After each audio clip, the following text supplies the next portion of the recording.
Good morning, good morning, good morning. Welcome, you're on deck. This is Prep Test 86, Section 4 in the book. Maybe a different section in your digital format. Question number 4, but it's the second logical reasoning section in Prep Test 86.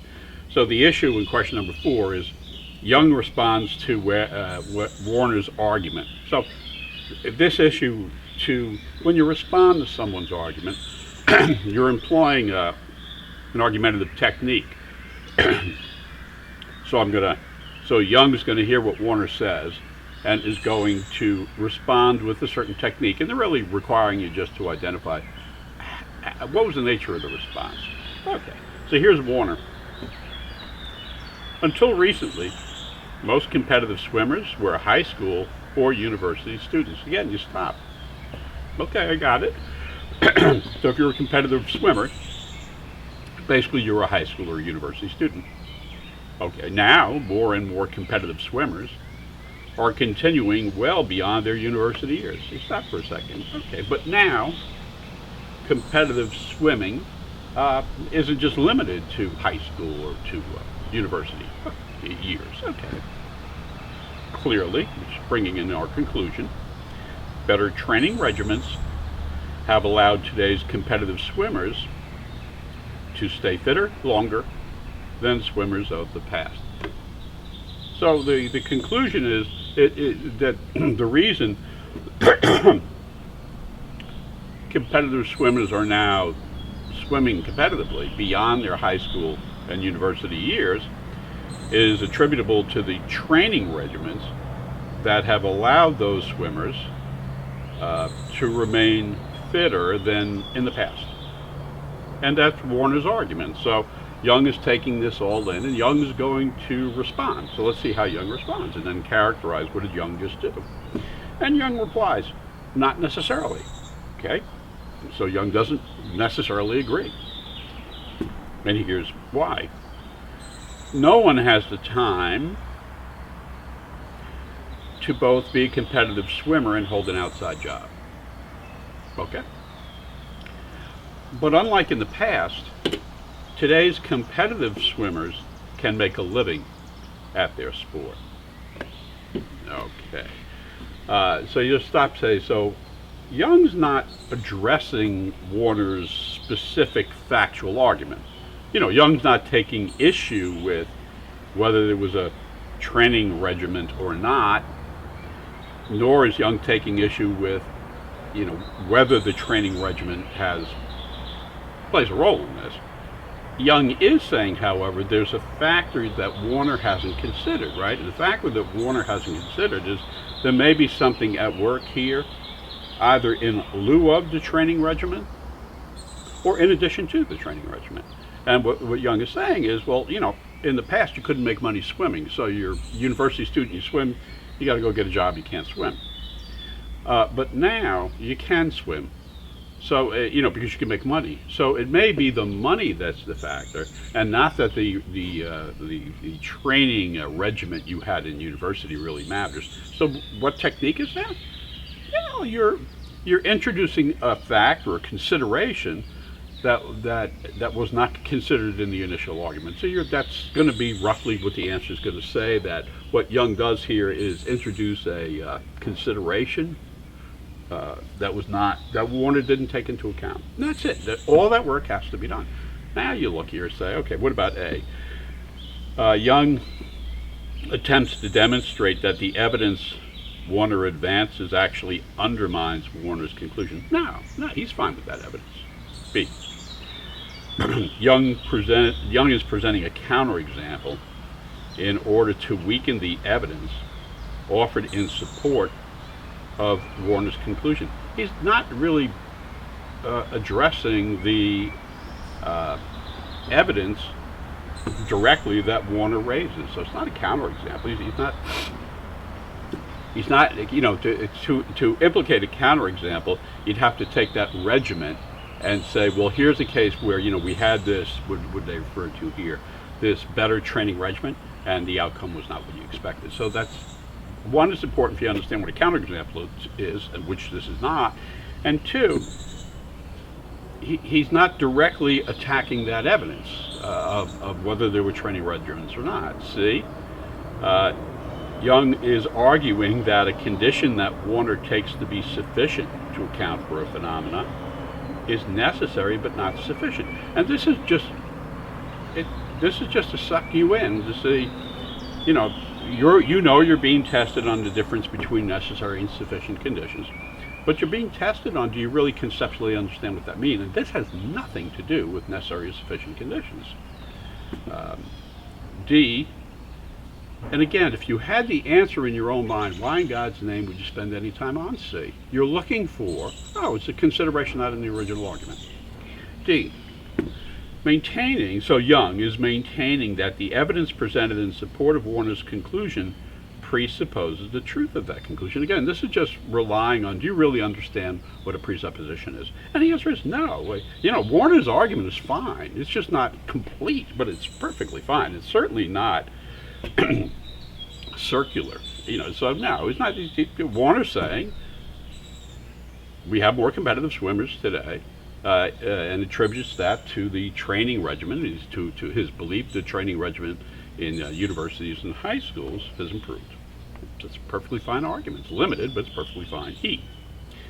Young is offering an alternative to Warner's explanation of a certain phenomena, and that's the answer. Yeah, he's offering an alternative. It's something you didn't take into account, right? So the alternative is, it's not the training regimen, it's that you can get paid for this now, whether the training regimen was adequate or not.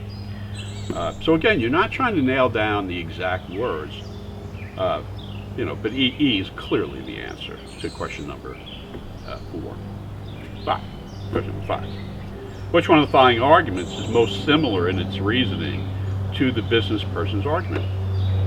So, the issue of parallel reasoning, which is what this is, most similar to, it can often throw people back. Well, I don't want to do that. I don't want to do that. I urge you, particularly when you see a parallel reasoning on those first, what would be the first 2 pages, here the first 2 pages, or questions 1 through 7, give it a shot. It may not be, again, if I want to create a parallel reasoning issue that has a level of difficulty of 1, I can do that. So let's see what we have here. So I know what I'm looking for. It's parallel reasoning, similar reasoning. Okay. And here's the reasoning in the business person. Brenner and Chen are the only applicants who have the qualifications we require. Got it. But Brenner has a history of not getting along with coworkers, so we should hire Chen. It's so straightforward. So all I'm looking for here is, so I have, A and B. I have 2 people I'm considering. I don't want to use A and B here because Brenner begins with a B, but I have these 2 people. So I have Brenner and I have Chow. That's it. I don't have anybody else I'm considering. Brenner's got a problem, and as a result of that, we're going to hire Chow. That's it. Let's see now which of these mimics that. A, Jennifer has long been interested in visiting the historical sites in Mexico and Peru. That's good, Mexico and Peru. The cost of traveling to these countries is currently very low, so she should book a trip now rather than continue to put it off. And that's just not following at all, where we were. So no. B, Jennifer has been planning to visit the historical sites in either Mexico or Peru. That's good. Floods have made it difficult to get to the historical sites in Peru. Okay. So she should visit the sites in Mexico. I don't know.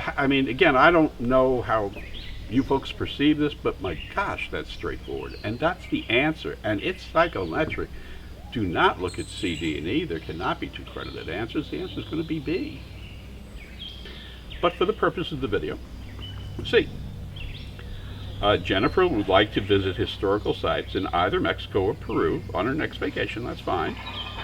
This might be her only opportunity to take the certification.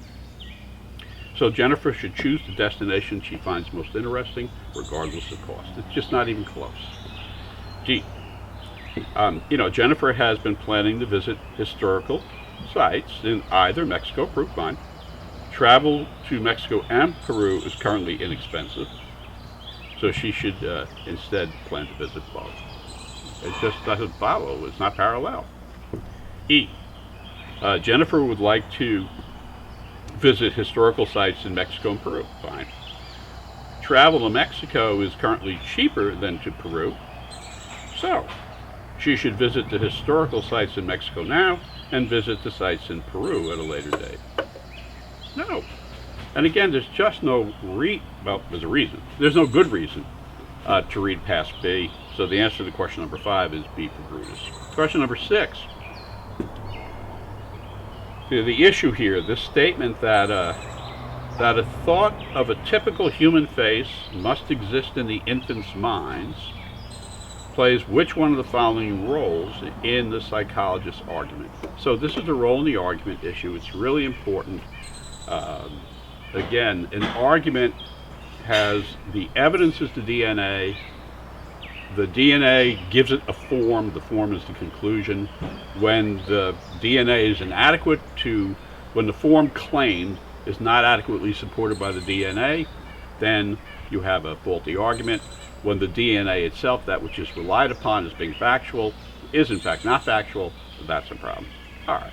So here I'm looking for, so what you would do here is if you can find the statement and underline it, that's great. If not, don't worry about it. But I'm looking for the thought of a typical human face must exist in an infant's mind. Okay. Psychologist.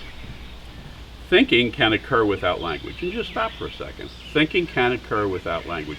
Just left at that, I would say, well, can you explain that? And so I'm looking for the DNA now, right? Because you say to me, thinking can occur without language. I'm inclined to ask why? Why? Explain that to me. Okay, so here comes the DNA. Researchers have demonstrated that 3-month-old infants who obviously have no knowledge of language can detect anomalies in pictures. In a picture displaying a human face with 3 eyes, for example. Okay, so stop. So some language there, right? The word anomaly, which may not be a word you're familiar with, but you want to be a lawyer, so get familiar with it. But if I just take this first sentence again, it's in the context of a prior statement that thinking can occur without language. And this appears to be an example of thinking occurring without language, right? Which is the infant has no knowledge of language, can detect anomaly, something that this doesn't make sense, in a picture displaying a human face with 3 eyes, right? And that would be an anomaly, like humans have 2 eyes, right? So what's with the 3 eyes? Okay, so infants can recognize that. Next sentence. And you don't get to argue with it. You know what I'm saying? You don't get to say, well, how do you know that? That's given to you as a fact. So it's a fact. Okay. The infants probably compare this picture, the one with the 3 eyes, with an internal representation of a typical human face, which I suspect has 2. Okay, that's what happens. And thus, so now we have that thus, a thought of a typical human face must exist in the infant's mind. And that's what we've been directed to. We've been directed to that final statement, which is thus, a thought of a typical human's face must exist in the infant's mind. And you're looking for the role in the argument of that. Well, they put the word thus in front of it, right? So the first thing you might infer is that it's the argument's conclusion. But of course, this is the LSAT. And it is fair to say that the word thus extends. When you say thus, you're basically saying, because everything I just said, this thing follows. And if the thing that follows is what the argument is all about, then that's the argument's conclusion. But if the thing that follows is in fact used to support a broader statement that's in that argument, right, then the thing that follows can be referred to as a subordinate conclusion. It can also be referred to as a premise, because you're just using it to support something else. So this end sentence, right, that thus a thought of a typical human face must exist in the infant's mind, is drawn from the example that precedes it, right? About being shown the three eyes and that being an anomaly. So, however, the first sentence is thinking can occur without language. So doesn't this last sentence, that a thought of a human mind, thought of a typical human face must exist in the infant's mind, isn't that further evidence that thinking can occur without language?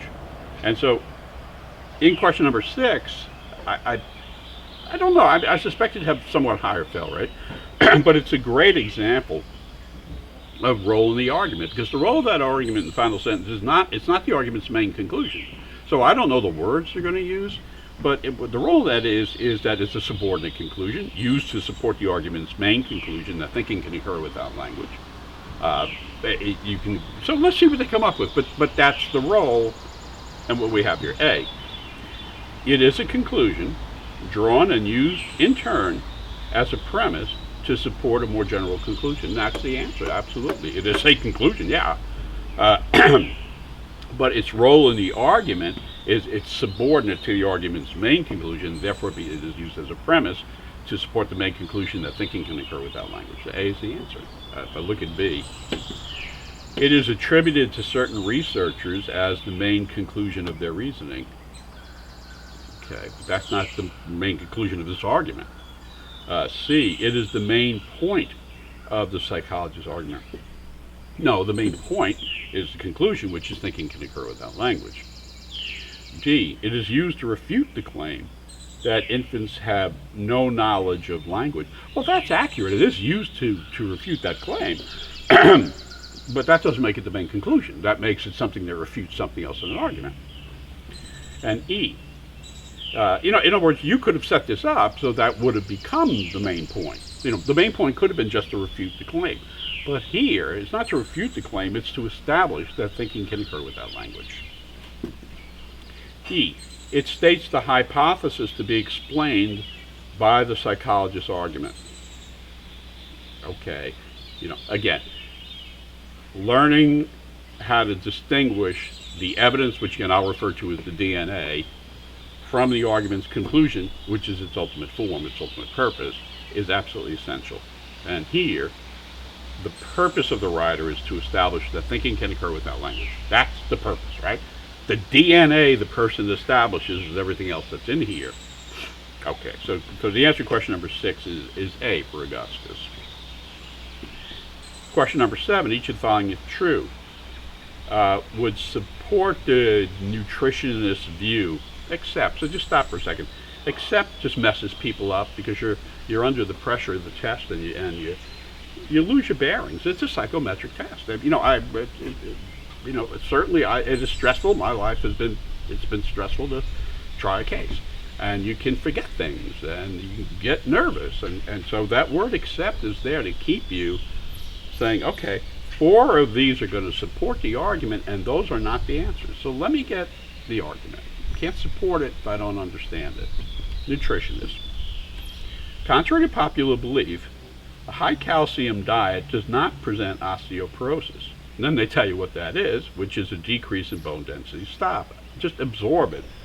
So this would be, right, and it is contrary to popular belief, because there is a popular belief that a high calcium diet is going to help prevent osteoporosis, and it doesn't, or I don't believe it doesn't. Okay. So in any event, so now I have a statement. Fine, where are we going from here?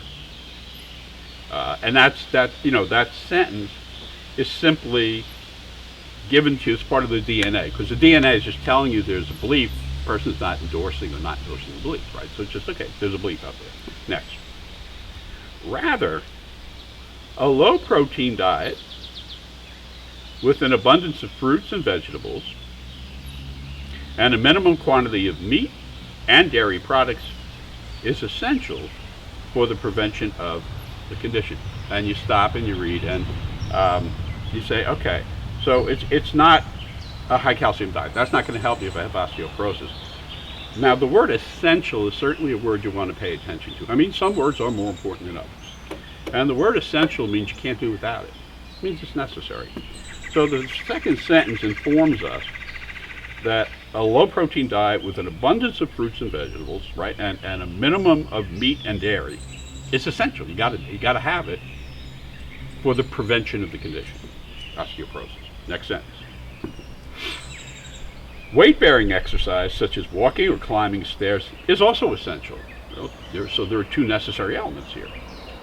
Since bones thicken when they withstand regular resistance. I got it. So I've got the argument. The argument is, one, we do away with this misconception, right, that high calcium diet is not going to get this done. And in fact, what's going to get it done is this diet, which is essential, and the exercise, which is essential. So I'm going to support the diet they recommend. I'm going to support the exercise they recommend. And we'll see what we have here. Okay, A.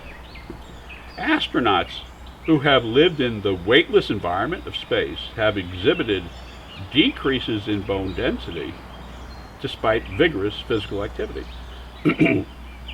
And that supports the argument, because you're saying it's weightless. So in the exercise, you end up that the exercise is contingent on the bones thicken when they withstand regular resistance. But if things are weightless, even though you're exercising, you don't have that element of withstanding resistance. So A does support the argument. B, certain medical therapies do not involve special diets. Certain medical therapies that do not involve special diets can be effective means of preventing osteoporosis. That seems to conflict with that second sentence, and again, particularly because they're using the word essential. So all this, like B, they don't in that second sentence, they don't use the term, they don't say, well, this is a special diet. But I infer that this is a special diet. So I mean, I'm going to keep reading, right? But the only ambiguity in B for me is whether special diet, whether that term is met by the description in the second sentence, and I believe it is. But I would keep reading. Okay. C, populations in countries with the lowest per capita rates of protein consumption have some of the lowest incidences of osteoporosis. Well, that is consistent with the second sentence, so that does support this. D, Arctic peoples who consume large amounts of calcium exhibit one of the highest rates of osteoporosis in the world. And that is consistent with the first sentence, right? That is not, the calcium is not what's helping. And E, the incidence of osteoporosis is unusually low among strict vegetarians with low protein diets, and that supports the information provided to us in the second sentence. So the answer to question number 7 is B for Brutus, and that was pretty straightforward. So let's hold it there.